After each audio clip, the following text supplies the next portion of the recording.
Can I stay just for today? The day after my son's funeral. Late that night, my 6-year-old grandson showed up at our door, bruises covering his small body. "Where's your mom?" I asked, trying to stay calm despite my shock. He burst into tears. "Mom's with a man at home," he sobbed. My daughter-in-law didn't even attend her husband's funeral after his sudden death. Now she was with another man. And the bruises on my grandson. What could they mean? I feared she had done something terrible. I decided then that she would never recover from the consequences of her actions. I should have opposed my son's marriage 7 years ago. Maybe then, none of this would have happened. Life had been peaceful. My husband spent our retirement gardening and taking walks, enjoying our quiet days. Ryan, my only son, had married Leah. They lived in the next town with their 6-year-old son, Ethan. 7 years ago, Ryan brought Leah home to meet me. "Mom, I'm thinking of marrying her," he said. "Nice to meet you. I'm Leah." "It's a pleasure," she said with a smile. She was 5 years younger than Ryan, a bit loud but friendly and outgoing. Yet something about her overly bright smile made me uneasy. Ryan was shy and reserved, not the type to fall in love quickly. So when he introduced her as his fiancée, I was surprised and doubtful. "Is she really the right one for you?" I asked. After Leah left, I confronted my son, worried. "You two seem so different," I said. "Lee's been through a lot," Ryan explained. "She lost her parents young, but she's strong. I admire that about her." When he talked about her, he looked genuinely happy. So I decided to trust his choice. Shortly after they married, Lee became pregnant and gave birth to a healthy baby boy. My son was overjoyed, and I felt a sense of relief, thinking maybe their marriage was the right choice after all. I found my place as a grandmother. "Can I leave Ethan with you? I'd like to take Lee out for a while," Ryan asked. "Of course. Just make sure you show her some appreciation. She's always working so hard with the house and the baby," I reminded him. "I will," Ryan assured me.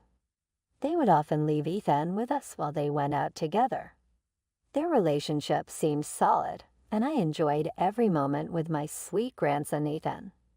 But then something changed. Ethan was about 5 when it happened. Returning from a trip with friends, I decided to drop off some souvenirs at Ryan's house. I didn't call ahead, thinking I'd just leave the gifts and go. "Ethan, stop messing around. If you don't listen, get out." "I'm sorry, Mom, please forgive me." As I reached the front door, I heard Lee's angry voice and Ethan's desperate cries. Concerned, I rang the doorbell. "Lee, it's me." After a moment, the door creaked open and Lee appeared out, looking cautious. "Mother-in-law, why are you here? Ryan's still at work." Lee's expression darkened when she saw me, her tone barely above a whisper, as if dealing with me was an annoyance. "I came to drop off some souvenirs, but I heard shouting and wondered what was going on," I explained. "Ethan was about to jump off the stairs, so I scolded him, that's all." "Is he okay?" "He's fine. Could you not interfere?" With a sharp tone, Lee snapped, and then the door slammed shut. I was taken aback by my daughter-in-law's sudden change in attitude. I quickly realized it might have been a mistake to drop by unannounced. Lee was still new to motherhood, and having been through that stage myself, I understood the stress it could bring. I started to worry about both Lee and my grandson, so I decided to bring it up with my son. "Was Lee upset?" I asked. That night, I called Ryan. "What do you mean?" "Everything seemed fine," he said. "Good to know," I replied, though I still wasn't sure how Lee was really feeling. After that, I always made sure to call before visiting. But I noticed Leah was rarely home when I did come by. I wondered if she had taken up a new hobby or if she might be avoiding me. I tried to casually ask Ryan about it.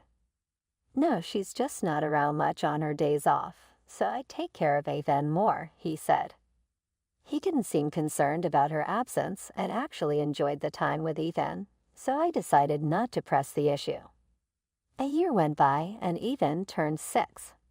I couldn't celebrate his birthday on the actual day due to a prior commitment, so we planned to celebrate later. Wanting to get him something special, I called Ryan. What would be a good birthday present for Ethan this year? I asked. I have an overnight job today, but I'll ask him when I get back and let you know, Ryan replied. Lately, Ryan had been traveling a lot for work, often gone for several days at a time. He has a wife and child who need him. I hope he doesn't push himself too hard, I thought. I planned to mention this to him the next time we spoke, but I had no idea that our last conversation had already taken place. The next day, Lee called with devastating news. Ryan had been in a hit-and-run accident and didn't survive. I can't believe it. We just spoke yesterday, and he seemed fine, I managed to say. In shock, I hung up the phone, unable to process the words. I needed to know about the funeral arrangements, so I called Leah back. Leah, I'm sorry about earlier. I was just so shocked, I said. It's fine. So what are your plans for Ryan's funeral? She asked, her tone detached. That's up to you. Do whatever you want, she replied. Before I could say more, she ended the call. I was taken aback by Lee's response. But I figured she must be in deep shock herself, so I took charge of the funeral preparations. For days, I was overwhelmed with tasks and only contacted Leah to inform her of the arrangements. I didn't have the time or energy to offer her much support. Finally, the day of my son's funeral arrived. Lee, what's going on? I was shocked when Lee didn't show up. The time came and went, but she and my grandson were nowhere to be seen. I called her repeatedly, but she didn't answer. The funeral went on without them. Even after the service, I tried to reach Leah, but she never responded. I thought about going to her home, but with so many visitors, I couldn't find the right moment. Then late the night after the funeral, I heard a small voice. Grandma, Grandpa. As I woke up to use the restroom, I heard a small voice coming from the front door. Who could it be at this hour? I opened the door carefully and was shocked to see my 6-year-old grandson, Ethan, standing there. He was covered in bruises. Can I stay over just for tonight? Ethan asked, his voice trembling as he fought back tears. Where's your mom? I asked. She's with a man at home. He told me not to come back until tomorrow night, Ethan replied. I was horrified to learn that Ethan had walked all the way from the neighboring town to reach us. I hugged him tightly as he began to cry. Losing my son had been painful enough, but knowing that my daughter-in-law was with another man while neglecting Ethan filled me with both sadness and anger. Then I noticed Ethan's injuries. As I examined him more closely, I saw scars all over his body, some fresh, others old. What happened to these wounds? I asked. I can't tell you, Ethan said, refusing to speak further. No matter how gently I asked, he wouldn't say if he was protecting someone or too afraid to talk. I started to wonder if my daughter-in-law had been mistreating him all along. I brought Ethan inside and gave him some hot milk. Grandma, are you sleepy? He asked.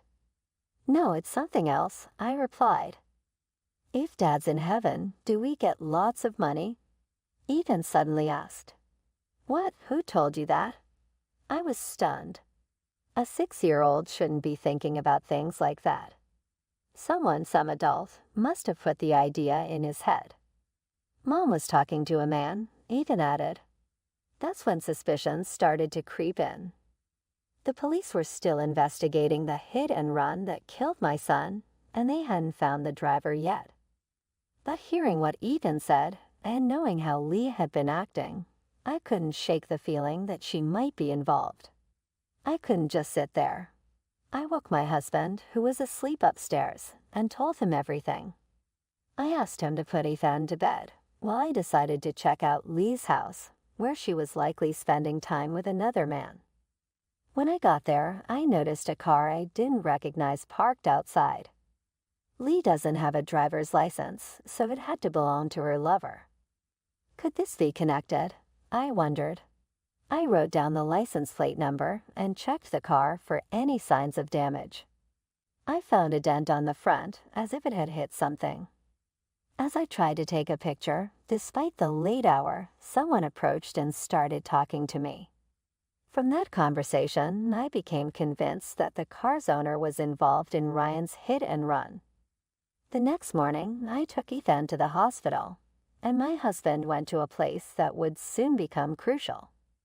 In the evening, after leaving Ethan with relatives, my husband and I returned to my son's house. The same car was still there. Her lover must still be inside. I pressed the intercom, nerves on edge, ready to confront Leah. But she didn't answer right away. "Leah, I know you're in there. We need to discuss Ryan's insurance. Could you come out?" Of course, that wasn't my real reason, but I figured mentioning money would get her attention. Sure enough, after a moment, Leah appeared. "What do you mean by insurance money?" she asked. "Since we're here, could you let us in?" Hold on. Can we talk here?" she insisted, standing firm at the door, blocking our way inside. "Is there a reason we can't come in?" I pressed. She went silent. With my husband's help, we pushed our way inside and started searching the rooms for her lover. "What do you think you're doing?" "I'll call the police," Lee shouted, trying to stop us.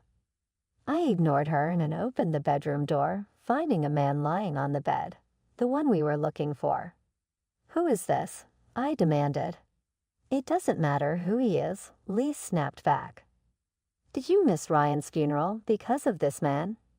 "That's not true. He's just a friend traveling across the country. He just got here, and I let him rest. He's tired, so please don't disturb him." Her excuse was absurd, and I couldn't believe what I was hearing. But Lee acted like we were the ones out of line. "Don't lie. Ethan came to our house in the middle of the night, crying because his mom was with a man and wouldn't let him in. He begged us to let him stay." "You can't trust what a child says," she shot back. "He's your lover, isn't he? You've been neglecting Ethan and leaving the house often to meet this man, haven't you? If taking a break means being accused of cheating, then I can't even relax," she said, seeking support from her lover. They both started smirking, laughing at us as if it were all a joke. "Enjoy this while you can," I whispered to my husband, subtly starting to record the conversation. "The one who hit Ryan and fled was your lover, wasn't it?" Lee laughed, her body trembling slightly as she tried to maintain control. "Ha, what are you talking about?" "Accusing us without evidence. You're losing it." They continued to mock me, sneering throughout the exchange. I wouldn't bring this up if I didn't have proof. There's a significant dent in the front of the car parked outside. "You're calling me a criminal over that. It was just a minor bump, and it wasn't even on the day of Ryan's accident. It happened way before." The man remained unfazed, and Lee stood there, watching without a word. "But there are witnesses. They saw you both trying to get an estimate from a repairman on the day Ryan died. I met a young man who lives nearby when I came here late at night. He's a car enthusiast, and he recognized the car parked outside because he's been eyeing one just like it. He saw your lover talking to a repairman that day, and he also heard Leah pushing for the repairs to be done quickly. I don't recall any of that. It's absurd to trust what some random neighbor says." While the request was to fix a dent on the bumper, I continued. But the shop refused the job, so the car is still here, right? The neighbor even remembered the shop's name, so I sent my husband there to ask about it. They said your lover claimed the dent was caused by a cat, but the shop found that suspicious and refused the request. How do you explain that? Lee stammered, I just got a call from the police about a hit-and-run report. But I knew she was bluffing. No such call had been made. I decided to push them further. The car was a minivan, and the license plate number matches the one parked outside, doesn't it? That must be some mistake. He tried to deflect, but his earlier confidence had crumbled. They were clearly feeling the pressure. Just a little more, and I could get them to confess. I decided to switch tactics. I can't stand to see Ethan suffer anymore. Losing his father was hard enough, and now if his mother gets caught. I sniffled, covering my face as I pretended to cry. But the weight of the situation overwhelmed me, and the tears became real. Seeing this, Lee's demeanor changed. She seemed conflicted, her expression darkening. Actually, I asked him to go pick up Ryan. She suddenly confessed.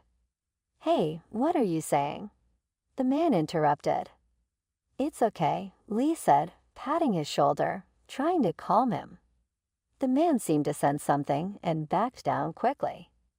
So suddenly, my husband jumped out in front of the car, and there was no way to avoid him, right, Jared?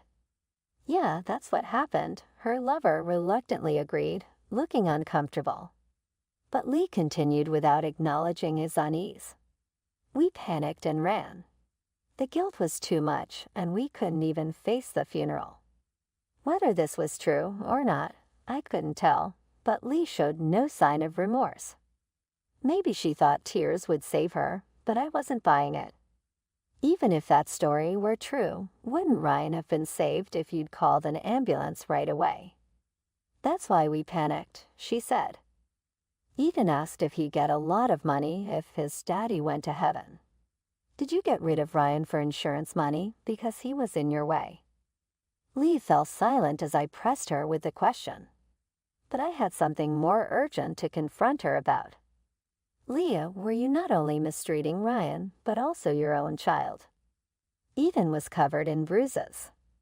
I don't know anything about that. He falls a lot, you know. Then explain this, I said, thrusting a piece of paper in front of her. That morning, I had taken Ethan to the hospital and gotten a diagnosis.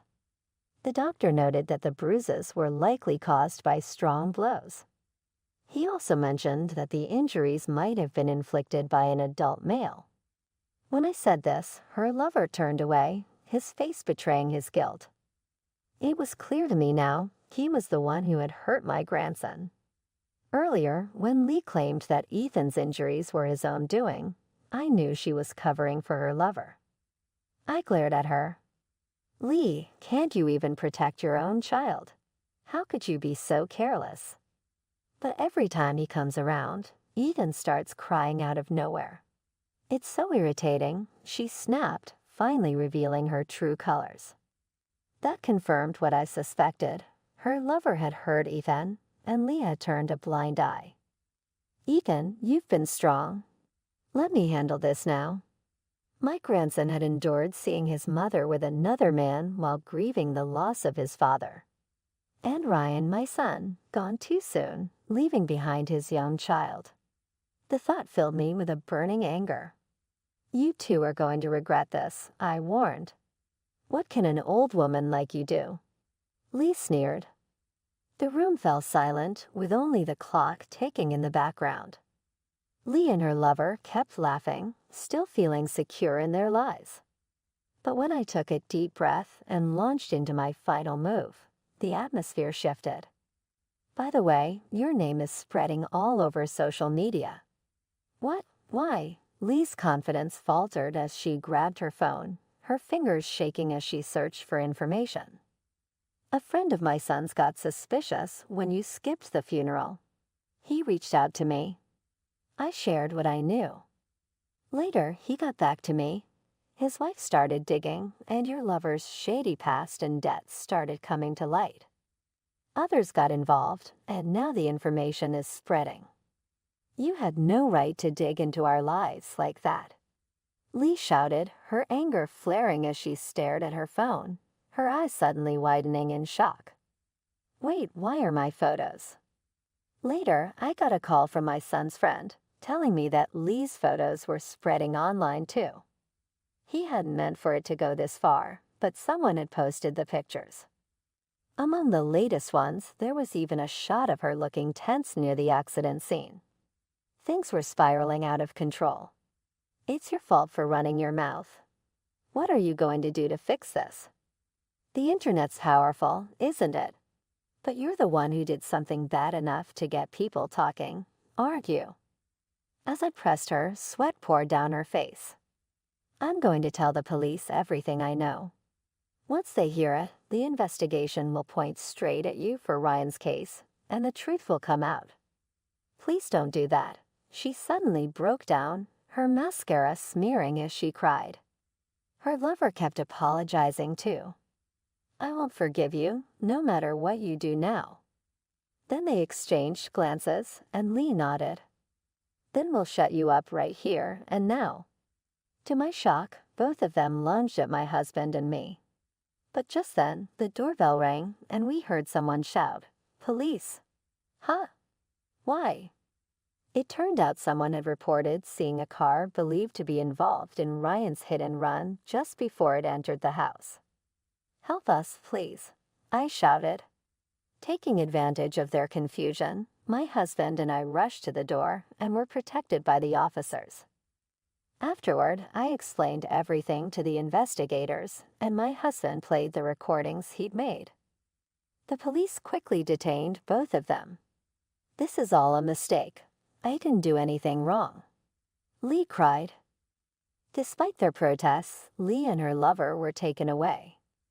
The evidence later led to the arrest of my son's wife's lover for the hit and run and the abuse of my grandson. While the exact sentence is pending trial, we're hoping for the harshest penalty considering the harm done to our son. Though Lee didn't directly participate, she may face charges for her involvement in the planning. And for ignoring the abuse of our grandson, she's lost custody rights. Facing public backlash on social media, she has no one left to support her. Eden is now under our care. Living with us, he's slowly regaining his happiness. We're committed to putting his well-being first and giving him